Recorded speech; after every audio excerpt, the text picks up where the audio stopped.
পুনা centre বদল নাইলে vote নাই, ভোট নাই, ভোট নাই। আমাদের পুনা সেন্টার চাই।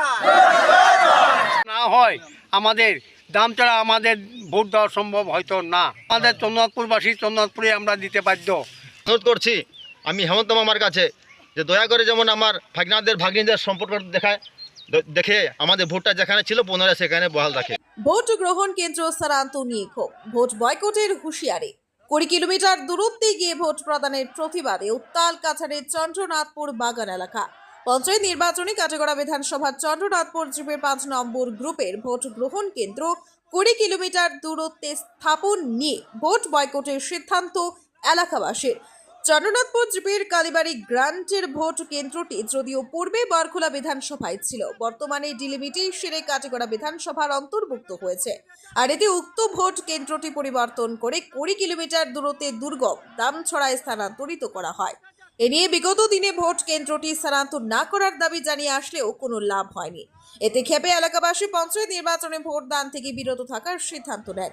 এ নিয়ে প্রতিবাদী স্লোগানে উত্তাল করে তোলেন ওই এলাকার ভোটার। ভোট বয়কটের হুঙ্কার দিয়ে স্থানীয়দের পক্ষে বক্তব্য রাখেন অখিল কর্মকার, সুজিত কর্মী, নির্মল কর্মকার, জ্যোৎস্না কর্মী। ব্যুরো রিপোর্ট, আজকের বরাক। LIC जिंदगी के साथ भी जिंदगी के बाद भी। আজই আপনার পলিসি করতে যোগাযোগ করুন লাইফ ইন্স্যুরেন্স অ্যাডভাইজার সৌমিত্র পালের সাথে। যোগাযোগ নম্বর 9864012438।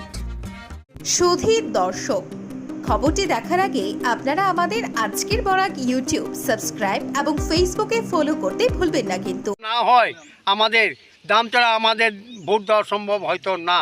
আমাদের চন্দ্রনাথপুরবাসী চন্দ্রনাথপুরে আমরা দিতে বাধ্য। আমাদের অনেক ল্যাংড়া খোড়া বয়স্ক মানুষগুলো আছে, এরা কীভাবে যাবে?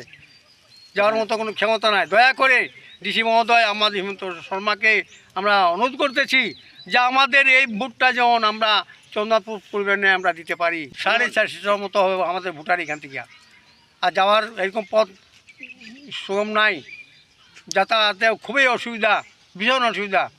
আমি দীর্ঘদিন ধরে দেখে আসছি যে আমার যখন জন্ম হওয়ার পরে শুনতে পেরেছি জানতে পেরেছি যে আমরা চন্দ্রনাথপুর এমই স্কুলে আমরা ভোট দিয়েছি। যখন ডিলিমিটেশন হয়েছে এরপরে আমাদের চন্দ্রনাথপুর জিপিটাকে কেটে আমাদের কাটিগড়াতে নিয়ে এসেছে। সেটার জন্য আমরা খুবই আনন্দিত। ডিলিমিটেশন হয়েছে, কোনো অসুবিধা নেই। কিন্তু আমাদের ইতিমধ্যে 1 সপ্তাহ অনুমানিক হচ্ছে আমরা শুনতে পেরেছি যে আমাদের ভোট সেন্টারটা কেটে দামচড়া নিয়ে গেছে। আমরা যদি দামচড়া যাই ভোট দিতে তাহলে প্রায় অনুমানিক 30-40 কিলোমিটার হবে। এর মধ্যে আমাদের যে রেলের যে রাস্তা যেটা আছে সেদিকে যদি আমরা হেঁটে যাই কমসে কম 2 ঘন্টা লাগবে হেঁটে গেলে। ওদিকে যদি আমরা হেঁটে যাই বহুত রিস্ক আছে, কারণ অনেক রাস্তার মধ্যে অ্যাক্সিডেন্ট হয়ে যায়, কয়েকদিন পর পর অ্যাক্সিডেন্ট হতে থাকে রেল রাস্তার মধ্যে। ওদিকে আমাদের কোনো মতেই সম্ভব নয় আমরা দামচড়া গিয়ে ভোট দেবো। আমি ডিসি মহোদয়ের কাছে অনুরোধ করছি, আমি হেমন্ত স্যারের কাছে অনুরোধ করছি এবং কৌশিক রায় মহাশয় মন্ত্রী, যিনি আমাদের ডেভেলপমেন্ট মন্ত্রী, ওনাদের কাছে অনুরোধ করছি আমি, যাতে আমাদের ভোটটা দয়া করে উনি আমাদের যেখানে ছিল পুনরায় সেখানে বহাল থাকে। আমরা যাতে পারি না যেতে পারি লাগে আমার দামচড়া। দয়া করে আমার অনুরোধ, আমরা সবাই সর্বজন এখানে জন্মেছি, চা বাগানের এলাকার লোক আমরা, মানে খুব নিহত গরিব মানুষ, আমরা কিভাবে যাব? সেখানে যাওয়ার মতো ক্ষমতা নাই।